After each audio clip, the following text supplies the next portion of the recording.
Sei qui. È tutto il giorno che ti cerco. Perdonatemi, padre, ho perso la cognizione del tempo. Cosa leggi? È un libercolo francese. Mi è stato recapitato ieri pomeriggio. Non dirmi che si tratta ancora di quella stupidissima leggenda di quel prigioniero francese con la maschera di ferro. 200 anni fa hanno davvero portato qui il prigioniero dalla maschera di ferro. Non è una leggenda, è storia. Questo libro è stato scritto da un certo Cavaliere di Tôle, un console francese. Inizia bene, ma quando si tratta di parlare di Pinerolo sbaglia ogni intuizione.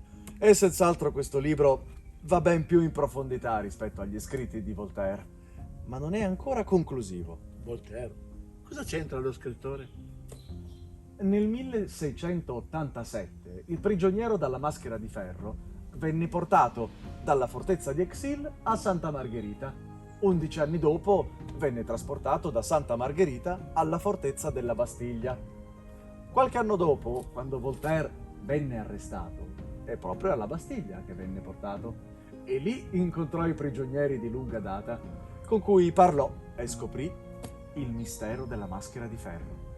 Parlano di un uomo di statura alta rispetto alla media, giovane e dal portamento fiero e nobile. Va bene, ma non vedo il ruolo di Pinerolo in tutto questo. Beh, quando giunse alla Bastiglia, nei registri, venne registrato come un antico prigioniero che tenevano rinchiuso sin da Pinerolo. Quindi si tratta di uno dei prigionieri di questa città. E quindi? Beh, se giunge a Pinerolo, dovrebbe essere attorno al 1670, vale a dire più di 30 anni prima della sua morte alla Bastiglia. Quando giunge lì dovrebbe avere tra i 60 e i 70 anni, perciò non può essere giovane, come dice Voltaire. Fai attenzione a ciò che dici quando parli dell'età. Perdonatemi, padre, in realtà intendevo dire che 40 anni di prigionia non possono non intaccare il portamento di un prigioniero. A meno che il suo comportamento non fosse imposto dalla nobiltà o dal suo stato sociale. Infatti, molti sostengono che la maschera di ferro fosse il fiero conte Mattioli, uno dei prigionieri di questa città. Ecco il tuo nome, svelato il mistero, il conte, quello che hai detto. Mattioli. In realtà c'è un problema con questa teoria. Il conte Mattioli muore nel 1694 a Santa Margherita. Non arriva nemmeno alla Bastiglia. E poi la maschera di ferro non può certo morire 2 volte.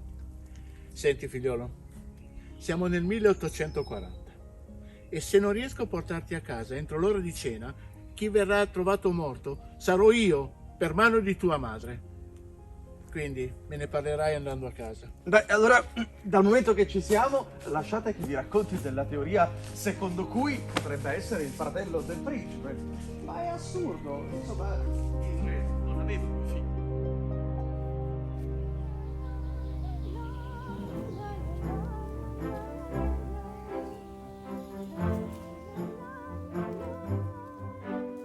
Sono punta. Annette, stai attenta, che cosa ti è successo? C'era un riccio e mi sono punta. Niente di grave. Annette, sei in un bosco. Piuttosto, Lucia, guarda che belle pannocchie che ho trovato. E guarda che bei pizzi che ho io. Sì, e sono un po' invidiosa. Sono sicuramente i pizzi di Parigi. Di Versailles, vorrei dire. Non mi hai raccontato quasi nulla di Parigi da quando sei tornata. Sogno ancora quei meravigliosi copriletto. Di velluto. Così morbidi, così caldi. Lucia, non hai fatto che raccontarmi di questi meravigliosi copriletti. A dire il vero non è successo niente di così particolare. Oh Lucia, sei stata portata come donna di servizio della moglie del governatore a Versailles. Devi aver visto cose meravigliose. E va bene. Tu della corte di Parigi sai già tutto? Ciò che posso raccontarti è quello che ho scoperto di nascosto dai domestici del Re Sole. Ti ascolto, che cosa hai scoperto? Tutto. Da quando il re si sveglia, a quando si corica, a quando mangia. No, Lucia, c'è qualcosa che non torna. Il re si corica prima di aver mangiato? Ma no, intendevo dire che so veramente tutto. Alle ore 8 del mattino il re si sveglia. E si sveglia solo soletto?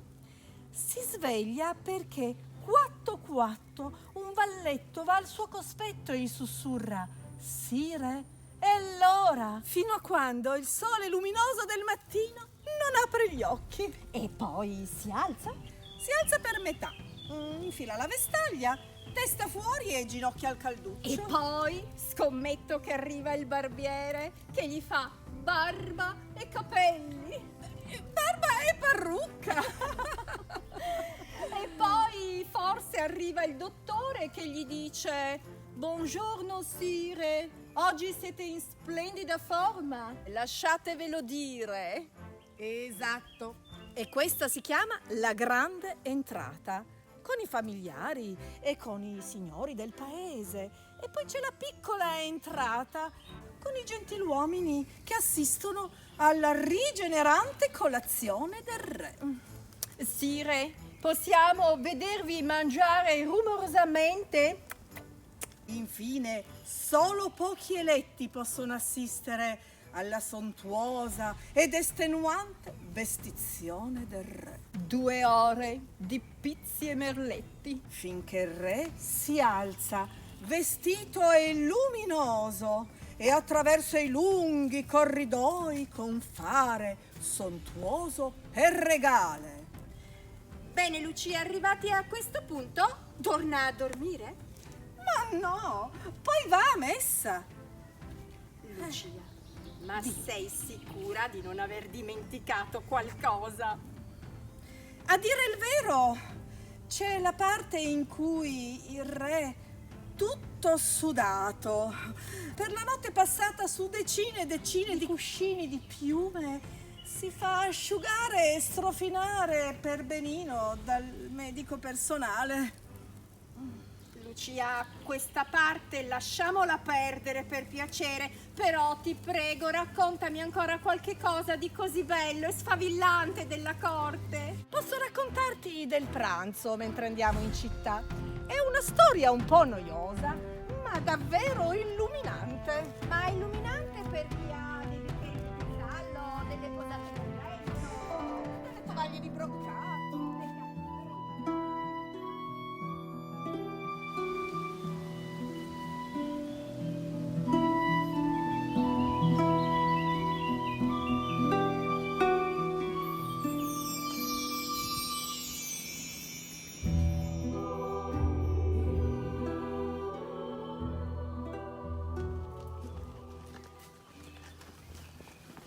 Chi fa onore ai panni, i panni fanno onore a lei. Ortensia, accarezzi quel panno come se fosse il tuo moroso. Spiritosa, lo stendo per non far mettere le pieghe. A forza di lisciarlo così, le pieghe ti verranno sulle mani. Avanti, è steso. Ora ti puoi ben riposare. Le donne hanno a fare i panni. E anda a cucinare, sì, lo so, me lo dici sempre. Tu non porti fiducia nel nostro genere, Ortensia. Senza le donne, il sole non girerebbe, non si muoverebbero neppure le nubi. Fintanto che ti lamenti, nulla cambierà. Sempre i panni laverai e pane amaro mangerai. Ecco la rivoluzionaria, potere alle donne. Se ci fosse ancora un po' di potere in giro lo prenderemmo. Invece si è tutto sciupato in mano agli uomini. Il potere sta bene in mano alle donne. Mettiti comoda, che ti racconto la storia di una giovane coraggiosa che portava il tuo nome. Poi forse ti ravvederai. Sofia, conosco già questa leggenda. Questa non è una leggenda, Ortensia, è tutto vero. Era il 1592 e Pinerolo non era ancora in mano ai francesi. Un giorno Enrico IV di Borbone sedeva annoiato sul suo trono. Aveva fatto appendere le mappe di tutte le città che aveva preso. Amiens, Vervins, Calais. 3 mappe, ma 4 muri. Si disse che per riempire la quarta parete avrebbe scelto una nuova città e scelse proprio Pinerolo. Questa è una storia stupidamente inventata. In quei giorni il governatore e il capo della guarnigione di Pinerolo erano fuori città. Così Enrico fece chiamare il capo delle sue guardie, Lesdiguières, e gli diede l'ordine di partire e conquistarla. Dopo 8 lunghi giorni giunse ai piedi della città in piena notte, deciso a scalare le mura, senza nemmeno far riposare i suoi uomini. In quell'istante, Ortensia di Piossasco, la moglie del governatore della città, si svegliò, destata dai sussurri dei nemici che arrivavano. Uscì dal palazzo e corse sulle mura. I nemici stavano già oltrepassando i fossati, pronti ad innalzare le scale per l'assalto. Sai cosa pensò? Quasi quasi mi rimetto a dormire. Decise che avrebbe sconfitto lei, da sola, l'esercito francese. Senza esitazione, incendiò una fiaccola e accese una ad una le micce dei cannoni sempre carichi di polvere da sparo. Boom, boom, boom! I cannoni spararono, uno dopo l'altro, svegliando l'intera città e facendo scappare i francesi. Quando i nostri arrivarono sulle mura, oramai dei francesi non c'erano più traccia. E così Pinerolo venne salvata da una forte donna combattiva. Che ne dici? Cosa ne penso? Penso che potrei fingere di essere io, Ortensia, la moglie del governatore. Bene, è un inizio. Allora ti ordino di lisciare tutti i panni al posto mio. Se no sarai tu a spiegare al nostro padrone perché sono tutti stropicciati. Ma non è giusto! Forza, inizia a lavorare, che forse magari verrai anche premiata. Dovremmo pure iniziare a fare qualcosa oggi. Devo imparare a starmene zitta ogni tanto.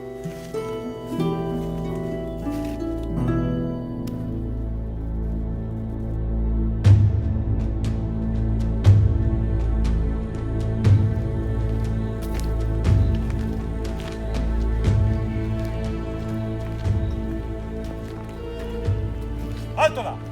Questa zona è vietata. Pietà, signori, sono in fuga. In fuga da cosa? Ho il carretto poco indietro, tornerò a prendere dei denari e 3 sacchi saranno vostri se mi aiutate. La morte mi segue e mi prenderà se non mi portate da un medico. Cosa stai dicendo? Chi ti sta inseguendo? Fermo, non toccarlo. E tu, parla! È giunta a Torino e non si fermerà. Vi prego, datemi asilo. Che cosa è giunto da Torino? La dama nera. Per il nome del duca la peste sta lontano. Tu stai dicendo queste cose con coscienza? Sono un mercante in viaggio, so che avete poche provviste. Se mi fate curare, vi porterò cibo da Torino finché vivrò. Come fai a conoscere la situazione delle nostre provviste, viandante? I mercanti parlano, conoscono. I francesi sono in arrivo, vi dico, e con loro anche la peste lo è.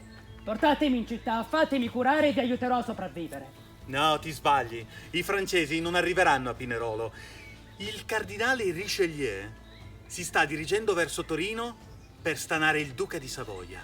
E ora, se vuoi un consiglio, volta alle tue spalle, prendi il tuo carretto e vattene, o quante per Dio morirai per mano mia. L'ultima cosa che ci serve è un mercante sconosciuto a spasso per la cittadella. Vattene. Signori, quest'oggi si sta avverando il più grave errore dell'umanità per colpa vostra. Credetemi in fede mia, i francesi non tarderanno a colpire Pinerolo e voi avrete bisogno di me. Tu sei malato e se morirai forse il morbo morirà con te. No, fermo, non stare così ansioso di elargire morte. E tu, alza le maniche e mostraci i segni del morbo. Non ho segni né vesciche, signori. Non sono ancora contagioso, ho solo un po' di febbre. Un medico può salvarmi la vita. E allora mostraci il salvacondotto e l'insegna. Certo. Ecco il documento siglato da Carlo Emanuele in persona. Sembra autentico. Bene. E insegna? È appuntata sotto il mantello.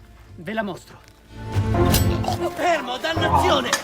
Bene, soldato. Ora tu mi accompagnerai nella cittadella. Che diavolo sei tu? La mia identità non è importante. Ciò che ti è dato sapere è che sono al servizio dell'uomo che a breve prenderà Pinerolo con la forza. È vero. Il cardinale Richelieu si dirige verso Torino, ma in segreto ha incaricato il maresciallo di Créqui di abbattere le mura della tua cittadella con veemenza e senza pietà. Ora tu mi porterai nella cittadella, garantirai per me come mercante e io vedrò quale muro potrà cadere con più facilità e meno danni. Fa così e Créqui ti garantirà la vita. Soltanto Dio sa che i francesi saranno più veloci della peste ad abbattere il tuo governatore. I francesi non avranno mai il mio onore. Tantomeno uno sporco assassino come te. Inizia a camminare. La cittadella è vicina, avrai poco tempo per decidere se tieni più alla tua vita o di una fortezza destinata a cadere. Vuoi tenere il salvacondotto? L'uomo a cui l'ha preso non ne avrà più bisogno. Bouge-toi, vite!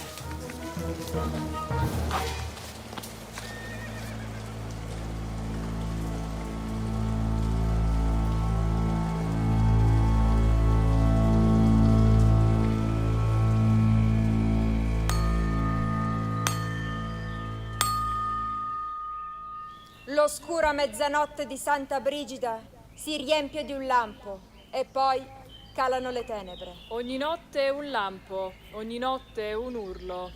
L'oscura mezzanotte di Santa Brigida si illumina di un bagliore di fiamma per poi spengersi di nuovo nel buio. Ogni notte il focolare crepita E e si si lamenta.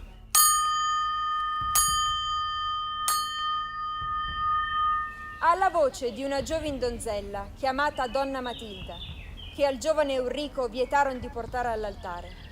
Siamo alle porte del primo millennio, Non fa per te, non ha la dote. urlano al ragazzo e Non oseresti mai. sputano a lei in faccia che di abbandonare la gioventù per abbracciare la morte minaccia.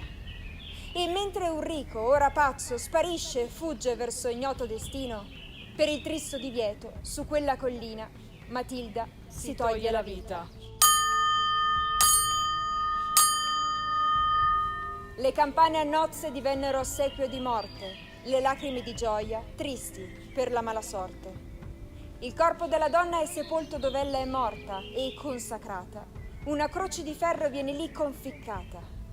Ma la porta dell'inferno a picconate è ormai stata aperta e giace in attesa della preda, silente. Una viaggiatrice stanca, una donna disperata, una fanciulla ignara. La collina vuole e reclama la sua nuova croce umana.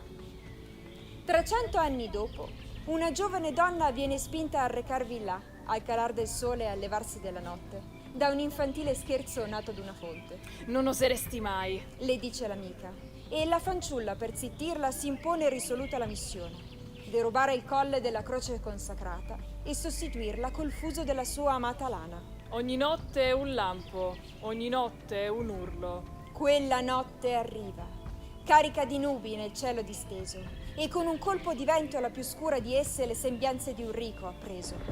La giovane donna, per questo spaventata, corre verso la croce argentata e rimossala in fretta il fuso di legno al suo posto decisa conficca. Fatti forza, stai soltanto sognando. Sognando sogni di brivido e terrore, morte e dannazione. Intanto, in distanza, di San Donato si odono le campane. La mezzanotte è arrivata e nel fuso si impiglia il vestito della sfortunata. Pensando ad un fantasma, il terrore ivi esplode. Il cuore della ragazza si ferma e lei muore. Fatti forza, muori, ma non muori sola. Il corpo della giovane viene bruciato, il fosso di Matilda, invece, murato. Chiuso, sigillato, soglia, oscura porta che mai ad essere aperta. Come un soffio soffocato, sfumato da un dito sfiorato, impedisce una parola sola, detta a due voci, sottovoce.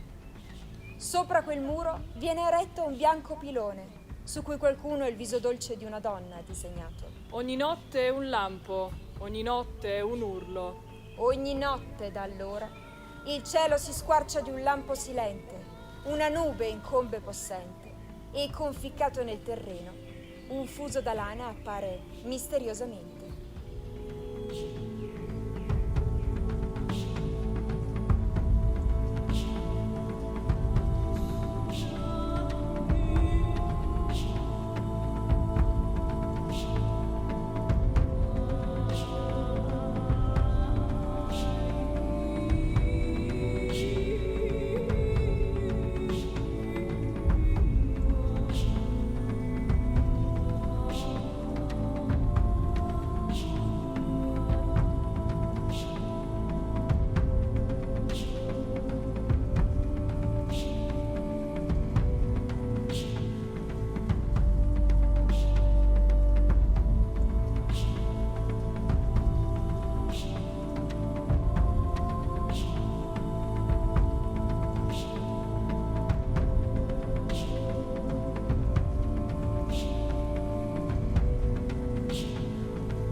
Shh.